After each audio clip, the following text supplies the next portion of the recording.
I'm a local loan officer in West Palm Beach, Florida. I've been in the mortgage industry for the last 8 years. I've worked in the industry throughout the country. I've closed over 1,000 loans during my career, so I've seen it all. I'm on a mission to make mortgages both entertaining and educational. Welcome to Lending with Leah. This is the podcast for anyone thinking of potentially owning, in the process of buying, or even owns their own home. The magic button didn't work.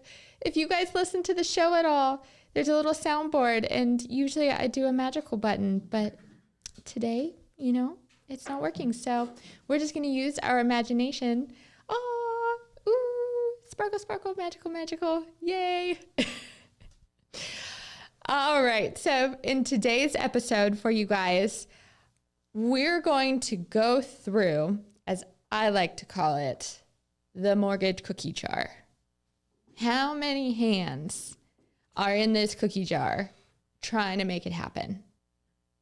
It's a lot. It's a lot. It takes a lot of work, elbow grease, and a little bit of magic to make your real estate, home buying, mortgage transaction a real thing. There's a lot that goes into it. And there's so many different parties that are involved, and there's probably a lot more than you might think that are involved. And because of this, it can kind of, I don't want to use the term mess things up, but could kind of mess things up or make it go really smoothly. So my goal today is to really give you guys a little bit of a peek behind the curtain as far as all the different roles that can really come into play with buying a home, what the importance is of each one, and maybe where some things can go wrong. Because let's face it, we hear all the time, people will say, oh, when I got my mortgage, I had all these documents come up at the 9th hour, or I missed my closing date, and all these things come up, and it's like, why? Well, I'll tell you why, and it's a lot to do with this, just because there are so many people involved, so many different parties, and each one plays a very important role. It's kind of like a clock with the cogs turning, and if one of those cogs goes out of whack, it can kind of throw the whole thing out of whack. Now, if you had to guess how many potential parties can be involved in a real estate transaction, your home buying process. Just guess. No one? Upwards of 16 different parties can be involved in your transaction. That is insane. Like when I was kind of writing out some show notes for today, and I'm like, oh, I think this will be a good episode. Let's really teach people on all the different roles involved, what can go wrong, what can go right. And I started writing them out, and I'm like, oh my goodness. Like it didn't even quite register in my brain how many parties are involved in the transaction. And I'm going through it, and I'm like, oh yeah, I get it. And it made sense too. Like I've bought a couple homes before as well. And same thing, even being in the mortgage industry, working in this on a day-to-day basis, like you guys, even I still ran into last minute, like, hey, it's the day before closing and we need this. And I'm like, but I already sent it to you. Well, it has to do with this. So it happens. So let's kind of start going through. I'm going to break it out for you guys. I have, four different kind of categories of parties involved in the transaction. So the first piece we're going to go over is we're going to touch on the real estate side, because let's be honest, some of you guys are not getting a mortgage. Some of you guys are lucky, or not just lucky, but work hard, save your money, whatever it is you do, and you get to buy a home cash. Great. So some of these won't apply to you, but a lot of these will as well, even if you're buying a home cash. So there's still things that can kind of go awry, or there's still a lot of parties involved. So this is good information for you guys to know too. All right, real estate side. So first party, you. Where's my, yay, you. You as the buyer. Yeah, you are a big part of this transaction. Without you, there's no transaction, right? If there's not a buyer to purchase the home, then there's no one buying the home. So you play an incredible role in your process. Incredible. All the way through, right? From picking the home, getting your pre-approval, sending your documents to the mortgage company on time or to the title company, answering questions. All of that's going to come into play. So parties can do everything right. But let's say I'm your lender, right? I'm your loan officer, and you go under contract for a home. We go to the underwriter. The underwriter gives us a list of items we need to get your final loan approval. And we get you that list right away. But if you take 2-3 weeks to send those items, well, you might miss your closing date. So your role in this is incredibly important. Do not ever downgrade your role in your own home buying process. You have a lot more leeway and power and say-so than you might think you do. And in a lot of cases, unless you're maybe doing a for sale by owner, you probably have a buyer's agent that's working for you, with you. And your buyer's agent is going to potentially help connect you to a loan officer, to other parties, maybe a title company. And they're also going to be helping you find your home. They're going to be doing the negotiations for you. That's your buyer's agent. And they do a whole lot more than that. We've done other episodes where we've kind of talked in a lot more detail about the role of an agent and the role of your lender. So go back and listen to those episodes if you really want some more fine-tuned detail on it. But your buyer's agent, they're there to help you. They're there to represent you. Sometimes you will see where maybe another party would be a listing agent, right? The listing agent is the person who usually represents the seller, who's a fourth party in this transaction, right? You have to have an owner of a home, a seller who's selling their property to you, the buyer. I know this is it sounds so simple, but we're going to break it down into nice little baby food for you guys. And that listing agent is going to negotiate with your buyer's agent to come to an agreement. Now, there are times and cases where maybe a listing agent will represent you as the buyer and the seller. Me personally, it doesn't or shouldn't cost you any money as the buyer to have your own representation. It's not a bad idea to find yourself an agent that can represent your needs, your wants, fully yours. Because if you have a listing agent that's representing you and the buyer, well, they're representing both of you guys. And so they're looking after both of your needs, which is great. But I think it's also a great idea to have someone who's fully representing your needs, your wants, your desires. So normally how a real estate transaction goes too is that the seller is going to be the one paying the buyer and the listing agent's commission. That's why I say that oftentimes you as the buyer are not going to have to pay to have your own agent, your own representation. So take advantage of it.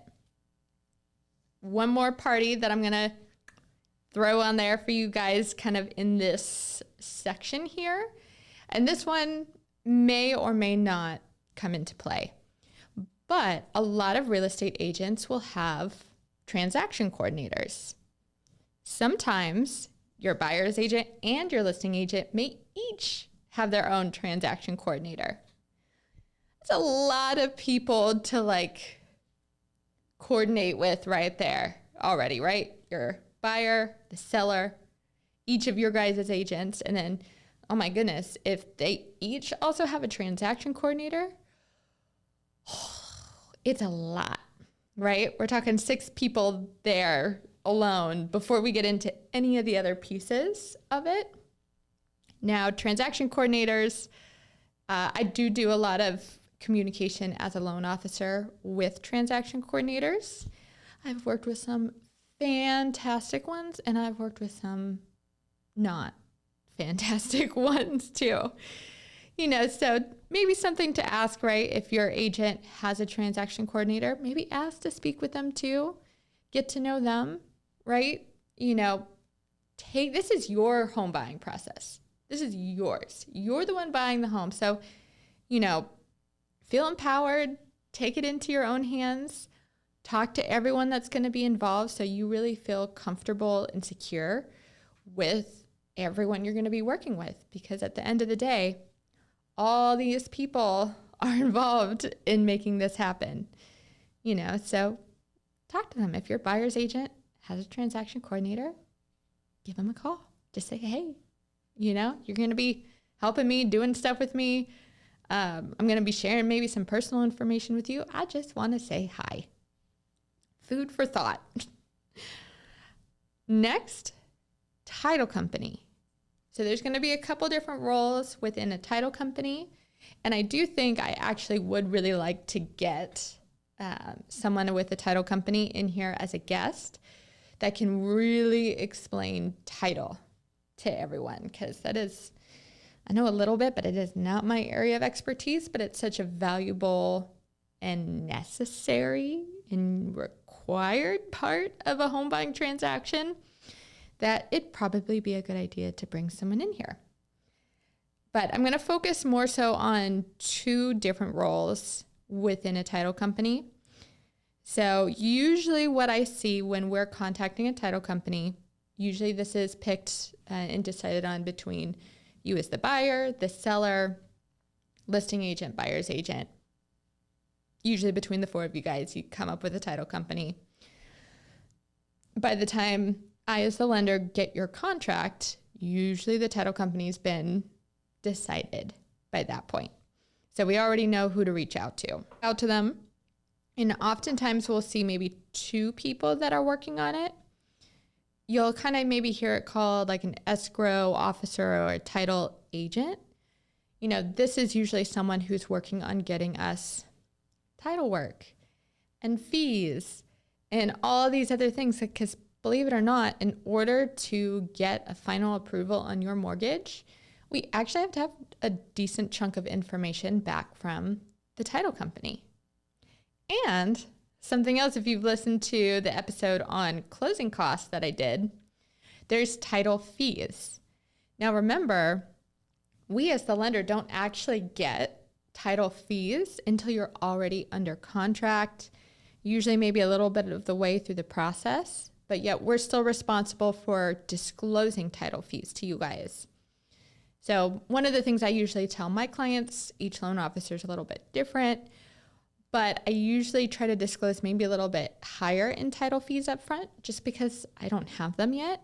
And I would much rather you guys prepare for worst case scenario that gets better than, you know, hey, low, and then your funds to close go up at the end. But we get those fees from the title company. Once we get all that verified, we update our fees to match what they have. You know, so we really have to work in conjunction with the title company. Title company is also the one that's going to be usually doing your closing. They're handling all that, so we got to coordinate with them. There's a lot of moving pieces there. And the second role within a title company that sometimes I see, because sometimes your escrow title officer or agent, maybe they do all the title work, but they might not actually be handling your closing. I see that quite often. So you might have your own closer with a title company that's responsible for, you know, balancing all the numbers, actually doing your closing with you, funding your loan, things like that. Interesting story, a little bit of a little bit of a scary story about just how important the role of a title company is. So this was, maybe year and a half, 2 years ago. I was doing a loan for a client, and it was kind of coming down to the wire, right? We were getting the clear to close. Definitely not as soon as we wanted to, but to the point where we could still make closing that day. It was going to be tight, but we could definitely do a late afternoon closing. We got the clear to close. We got everything balanced. Like, I got the buyer. I'm like, okay, the title company said you can come in at 4:30. Here's the final numbers. Go send your wire, and show up there for closing. Like, I had spoke on the phone with the title agent, confirmed that we were closing today, the time, the location. And I'm like, oh, phew. We made it. It was tough there at the end, but we got it. And I get a call at a little after 4:30 from my buyer, freaking out because he showed up to the title company and no one was there. No one. Literally, door shut, boarded up, locked up, not a soul there. And it was Friday too, right? Right before the weekend. And we're calling, no one's answering. We found the title agent's cell phone. She would not answer. We're Facebook messaging her, did you die? What happened? Come to find out, she was going on vacation that weekend.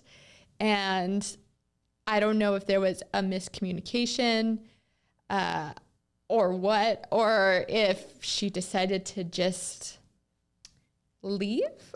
But that's essentially what happened. She ended up closing up shop early. She left to go on vacation, did not answer anyone all weekend. And then we got a call Monday morning for the client to come in. So because of that, we were ready to go. Again, definitely a little tight, a little rushed. Not the way we like to do things, but it happens. We were going to get it done. But we couldn't close. We were ready to close. The buyer was there, but because the title company decided to not show up, which, mind you, this is not the only time I've seen that happen too. I've seen it happen probably 3 or 4 times over the last decade. So it does happen. And the buyer couldn't close on Friday. He had to wait a whole weekend and then close on Monday. So that's what I'm kind of talking to you guys about too, is just how important and how vital all these roles are within the industry and within your transaction, because you could have everything done, but if the title company who's doing your closing doesn't show up, there's nothing your lender can do about it. Nothing. So that just to kind of help you guys understand really how important and vital everything is. Now, going to transition into the mortgage roles. So this one, obviously, definitely my area of expertise. You're listening to Lending with Leah. So even though we bring in lots of different aspects of the real estate industry into this show, lending is ultimately the key center core thing of what the show is about. So let's talk about the mortgage roles, because there's a lot of hands in the mortgage cookie jar, a lot of them. We'll kind of go in order for you guys too. So first person you're usually going to talk to in the mortgage world is your loan officer. Your loan officer or your mortgage broker, pretty much the same thing. We did do an episode on some of the differences, so always go back, listen to that if you want more detail on it. But the first person you're usually going to speak with is your loan officer. So, hi, Leah, loan officer. What do I do? My job is to put together your loan, right? I talk to you. We go through your questions. We do an intake. What are you looking for? Where do you want to be? What are you comfortable with? On and on and on. And then I say, okay, great. Here's an application. Please fill this out for me. And you're going to fill out an application. And then it's my job to structure your loan, get you the best deal possible, and say, okay, I can pre-approve you for this type of loan, X amount in this area. And then I'm there with you the whole process, from start to finish. Now, I know I have, and many other loan officers also have, you'll hear the term a little bit different, but it's all relatively the same thing. Maybe a loan officer assistant, a loan partner, assistant, LOA, loan officer assistant. So this is someone like my loan officer assistant. She is wonderful. We work hand in hand with each other. Like, really, I could not do what I do without her. So each partnership or each lender, it might break out these roles a little bit different. I'll explain kind of how me and my assistant do things. Is that I'm taking your initial intake call, right? I'm the one who's licensed. So anything as far as your loan programs, your fees, locking your rate, all of those things, me. Those are me questions, your loan officer. That's who you want to go to for those. Now, my assistant, once we get an application from you guys, that's usually at that point, I'll get her involved, right? So now we need documents. And I will repeat this because I will always keep repeating this. If your loan officer does not ask you for a bare minimum of pay stubs, last 2 years W-2s or last 2 years tax returns, your bank statements to verify how much money you have, run. If they're giving you a letter and they haven't asked for at least a minimum of those documents, you do not have a pre-approval. You have a pre-qual. That means nothing because nothing is verified. So I will always throw that as a reminder into the show because it is so, so important, you guys. I know it's more work, but take ownership of your home buying process, right? Be empowered. Take ownership of it. Make sure you're getting an accurate pre-approval up front. Save yourself the heartache. Do the work up front. Okay. Now that I have done my rambling there and set that back into everyone's minds, my assistant, she will reach out to you. She introduces herself. We're working hand in hand. And I really utilize my assistant to help with documents because we get full documents for all of our pre-approvals and it's a lot of work. I can't stress enough how much I don't want to review mountains and mountains of paperwork. Like, I don't find enjoyment in it. So when I ask you guys for them, I'm not like, oh my God, I'm so excited to look at all your bank statements and your pay. No, we're asking for it because we need it. And it is very time consuming.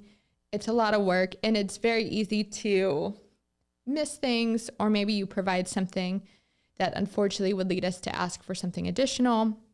That's really where my assistant comes into play up front for my clients, is she's going to help walk you guys through that. She's going to let you know what we need. She's going to help you with your questions on the documents, help get those items in. If we need more, she's going to work with you on that. That's my initial first step kind of with utilizing her. Then after that, let's say now you've gone out, right, with all your real estate people, you found your home, now you're under contract.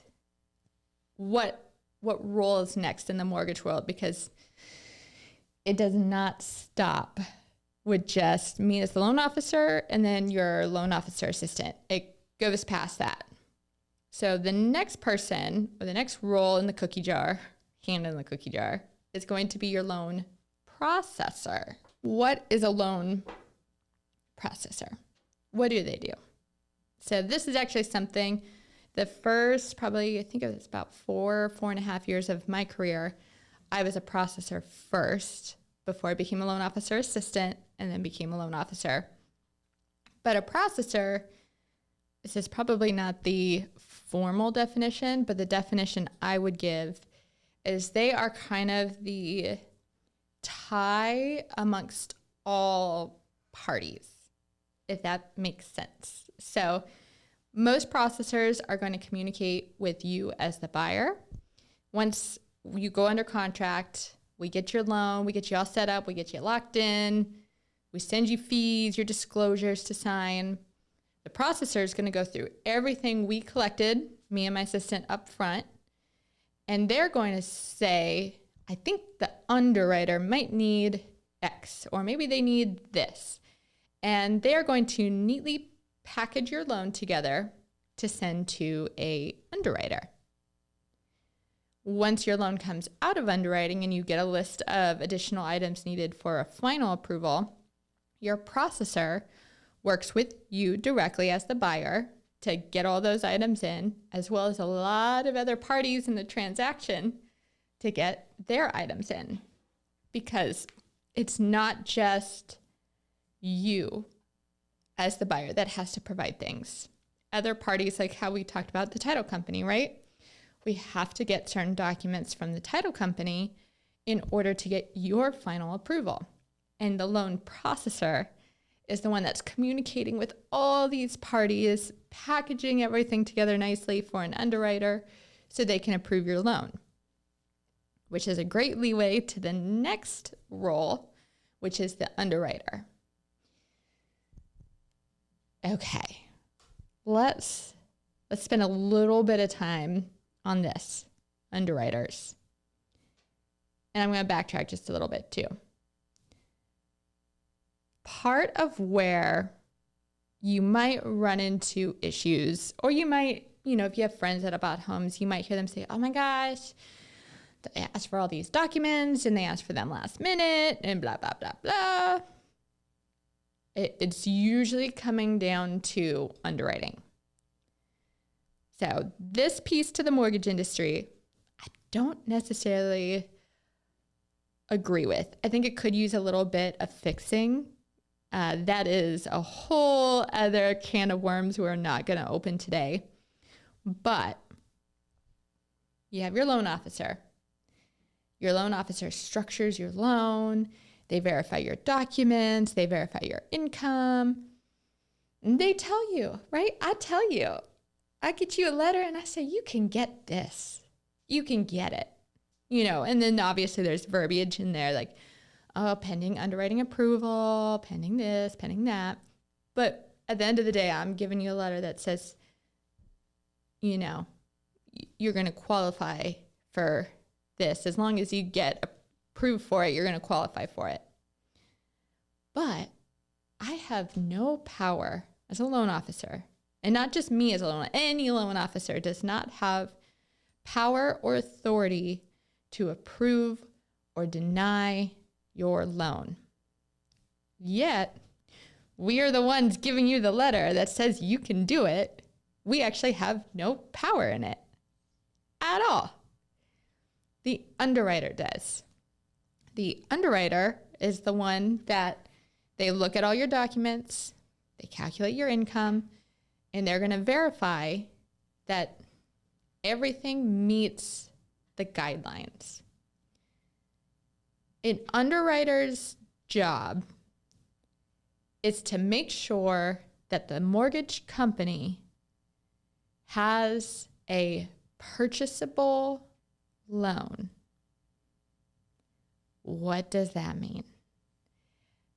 In the mortgage world, most lenders, once you close on a loan, are going to sell your loan to a loan servicer. This is how a majority of mortgage companies make money. I'll do another episode for you guys where we really can deep dive into how the mortgage cycle works. But for simplicity's sake today, that's kind of how it works. If we sell a loan, mortgage company sells a loan, and that loan was approved and funded, but did not meet the guidelines, it will not be purchased. It will get put back, and that lender will have to buy back your loan and then service it. If a lender has too many buybacks, they go underwater. Company out. An underwriter's job is to make sure that you have a purchasable loan that is underwritten to the guidelines. Not that underwriters don't care about you, but this can kind of be a discrepancy, right, between roles. Like me as a loan officer, my whole goal is to get you into a home. Like, I'm communicating with you directly. I feel you. I feel your feelings, your emotions, everything you're going through. We get, like, there's a personal connection. You are a human being, and I am trying to get you into a home. Underwriters, you're not allowed to talk to underwriters too, mind you. So I can see where sometimes it can be challenging, right? If you're a buyer going through the mortgage process and your loan officer or processor or the loan officer assistant's like, hey, we need this, the underwriter. And you're like, oh, can I just talk? No, can't talk to the underwriter because they don't want all those emotions and feelings and that connection we all get because we're talking to you guys. You don't want that with underwriting. An underwriter's job is to be unbiased, to really just look at your documents in your loan and make sure if you meet guidelines or not. That's their job. They're the ones that actually approve or deny you. This is why I say it's so, so important that your loan officer does a thorough job up front to help circumvent or prevent underwriters coming back and saying, sorry, you're denied because you didn't look at XYZ. Or, sorry, you can't qualify for as much as you thought because, you didn't get all the income documents and you didn't calculate the income correctly. That's why it's so important. And one of the other things I want to point out in this process too, because I know one of the problems in the mortgage industry as a whole, I hear it all the time is, well, why are we asking for these documents now? A week or X number of days before closing, and we didn't ask for them before.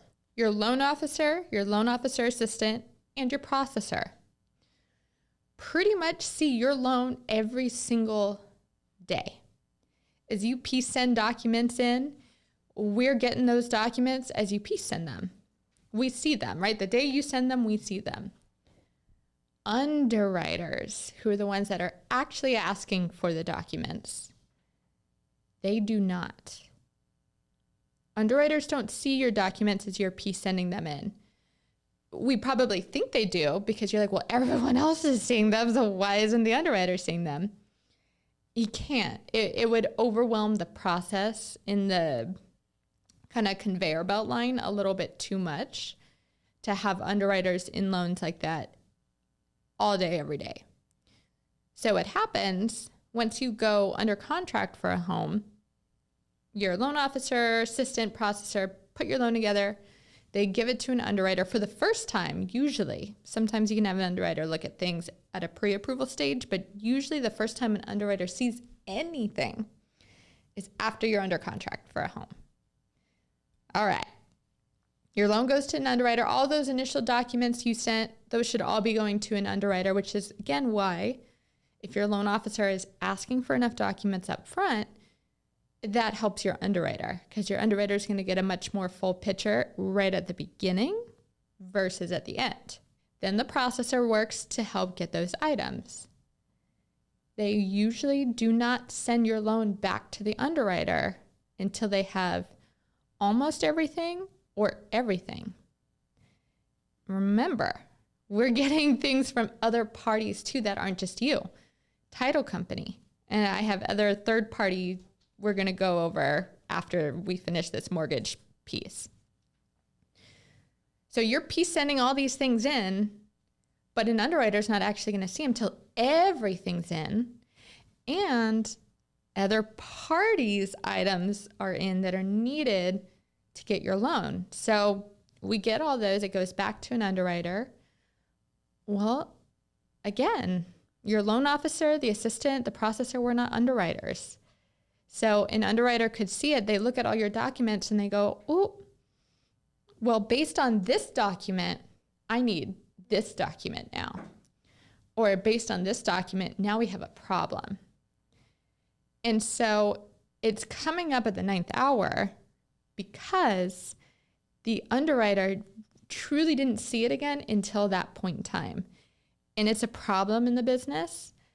I would love to fix it someday, working on that. But for right now, that's kind of how the process works. And so just to give you guys a little bit of an understanding as to why that happens, in most cases, it's not laziness. It's not people dropping the ball. It's simply underwriters who are the ones that are actually signing off, approving the documents, the loan. They don't see everything on a daily basis like the other parts to a mortgage, other roles in the mortgage industry that we do, working on your loan. And the last role I really want to touch on the mortgage side is going to be the closer and the funder. So closer, funder, kind of the same thing, but once an underwriter gives you the 3 magic words, clear to close. Ooh. Yay! Clear to close. Once you get those 3 famous words, from that point, you will get a closer or a funder, same thing, assigned to your loan. You as the buyer usually will not have any communication with them, pretty much the same as the underwriter. But that closer will work in conjunction with the title company to balance all the fees down to the penny. They will get them your loan package, that nice big fat package that you sign on the day of closing. The closer's the one that puts that all together. And then they will send the lender's wire or whatever your loan is, right? How much you're getting. They send that to the title company so that you can purchase your home. Because in most cases, they're not getting involved until the end. And a lot of times they kind of get rushed, right? Because let's say you get a clear to close the day before closing. Well, no, that closer ain't getting anything till the day before closing. I personally would not want to be a closer. Just saying. But I have mad respect and kudos for closers and funders. They're amazing. They do a great job. And they're kind of that last bit in the mortgage process. All right, let's go to the last category of roles involved, hands in the cookie jar. This is going to be other parties or maybe like third parties, I guess. So what I was saying, how there's other roles and people where we have to get things from them, right, to get your loan closed. So we talked about the title company a lot. But some other ones, a big one, the appraiser. Oh my gosh, yeah. Most cases you are not getting a loan without an appraisal, which means you need an appraiser. And how does that kind of work? Well, after the crash in 2008, because you had a lot of lenders, realtors, and appraisers that were kind of shady. They were all like in bed with each other. It just wasn't a good situation. So after 2008, now when we order an appraisal, I, as your lender, cannot actually have direct contact with an appraiser. Everything is done through a third-party appraisal management company. Wow, that's a mouthful. But yes, there's a third-party appraisal management company. We place an order with them, and they basically have a panel of appraisers, and they will take care of assigning everything to an appraiser and helping the communication, right? So if an appraiser, if we need an update, we can't just go to the appraiser. We have to go to the appraisal management company, who then goes to the appraiser, who then comes back to them to come to us. So hopefully you can see just by me talking about it there, how easy it can get to maybe like lose something in translation because you're like playing telephone, right? Like, hey, I got to go to you, and then you got to go to you, and it's got to come back to them to come back to me to get you an answer. It's telephone. So things can sometimes get lost in translation. Usually they don't, but it definitely is a possibility. And that appraisal is a very important component and piece to the process, right? If your appraisal comes in low, all different kinds of things you got to do there. If it comes in overvalue, nothing really extra you have to do, just great extra equity for you. But it's needed, it's required. If there's repairs that are needed, that's going to come back on an appraisal, on and on and on. Another party would be your homeowner's insurance agent. If you are getting a mortgage, you cannot get a clear to close without homeowner's insurance on the property. Your lender and your real estate agent, we are not homeowners insurance agents. So get yourself a good homeowners insurance agent that's timely, responsive, can get you a good quote, get you a good price, can answer all your questions.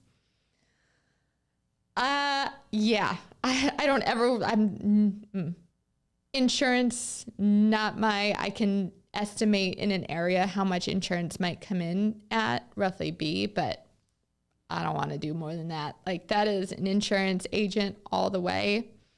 And that's something to consider too, right? No matter the type of loan you are doing for your mortgage, you have to have insurance. If you cannot get homeowners insurance on your property, you cannot get a mortgage. End of story.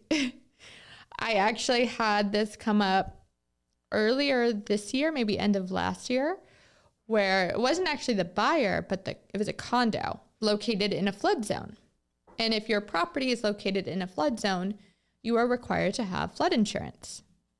Now, in the case of a condo, the condo project has to have flood insurance because you, as the buyer, don't actually own the building. You just own your pocket of air, like inside in your little space. Well, this project did not have flood insurance, and they did not want to get flood insurance. And what does that mean? That meant the condo project could not be financeable. The buyer could not get a mortgage at that condo project because there was no flood insurance. It's really important, you guys. Really important. You can't get a loan without it. Now, the last two I'm going to go over, which you may or may not have. That's why I say upwards of potentially 16 parties. A home inspector. Now, on the mortgage piece of things, oftentimes we don't need inspections. Every now and again we do, but usually we don't. So, but that being said, I always recommend, don't skip on it, get yourself a home inspection. That way you guys know what things maybe are coming up. That way you know what to fix or keep on the lookout for once you buy the property. So your home inspector, and most of your contracts are going to have an inspection period as well, meaning that, let's say you have a 7-day inspection period. You have 7 days to cancel the contract and still get your deposit money back, essentially free and clear. So it's important to have a good home inspector, one that you trust. I definitely, again, this is where, right, maybe have your own buyer's agent and representative instead of if you're looking at having a listing agent represent you as the buyer and the seller, because there might be a slight bias to pick a home inspector that maybe might not disclose everything to you guys. Just saying. Things to kind of keep in mind. Take ownership of it. Get your own buyer's agent. Get your own home inspector that's there for you, not for the seller, for you as the buyer. And seller, get one for yourself if you want to too. Not that you need one because you're not the one buying, but if you really want one, go get it on your own as well. And the last one I'm going to go over, and again, this might depend on the state that you live in, but you might have a surveyor that has to go out to the property. In the state of Florida, unless you are purchasing a condo, you need a survey to close. It's a requirement. Like, I remember when I was buying my home here in Florida, and I was buying around the holiday season, so everyone, right, is on vacation, everyone's taking time off, and we didn't miss the closing date, but I was like, I want to close early, and we could not get a surveyor to get out to the property early, and it's needed. I can't close on my loan in my home without a survey. Now, surveyors, this is a good, so like an appraisal and then a survey, right? In all cases that I'm aware of, your lender is the one who communicates with, orders the appraisal, gets that all going. But your title company is the one that's getting the surveyor involved, ordered, making sure it's in, on and on and on. So it's a lot. It's a lot. And we can see why, or I'm hoping you guys can see why maybe some things come up, or why things might get lost in translation, or why closing dates might get pushed, or why documents get asked for at the 9th hour. You know, the process is not perfect by any means, and there's so much room for improvement in the system and how things are done. But for the way it is, it's the way it is. And again, not that that alleviates any frustrations, but maybe just understanding a little bit more about really what goes on behind the curtain, how many different parties involved, the grand importance of each role, you know, that each role plays in the process is huge. And if all the parties work really well with one another, it can go so smoothly and quickly and easily. But gosh, if you got some parties that are not cooperating, it's like pulling teeth, you know, especially speaking on the lending side. If your underwriter is not cooperating, it's probably one of the most challenging, annoying grievances that us loan officers have is, you know, if there's a disconnect there, or your underwriter's not doing something you'd like them to, or communicating in a way that you would like them to, it can get a little frustrating. But we're all here to do our best. You know, at the end of the day, hopefully all the parties involved are looking out for your best interest as the buyer, the best interest of the seller, you know, to help make sure everything's done correctly, goes smoothly for you guys. At the end of the day, that's what we're here for. And like I always say, be empowered, take control of your process, talk to people, right? Talk to the lender, talk to their assistant, talk to the processor, talk to the transaction coordinator, talk to the title company. Like, everyone's involved, everyone's doing things. Like, make a list, know who everyone is, like write everyone out, write their numbers, their emails, so you can easily communicate with them. You know, whatever it is you need, but it's your process. It's your home buying process. It's not mine. It's yours. So own it. Own it, respect it, find people that fit you, right? And your needs and your wants, that are going to listen to you, that you're going to work well with. It's yours. So that's it. That's all I got for you guys today. Hope that gives you a little bit of a sneak peek. And as always, I'd love to hear from you guys. So if there's things you really like about the show, or topics that you really want to learn more about, deep dive on, please feel free to reach out to me. You can send me a DM. So I'm on all the social media platforms, Lending with Leah, or I've got an email too, lendingwithleah@gmail.com. So feel free to shoot me an email as well. And outside of that, we'll see you guys again next week.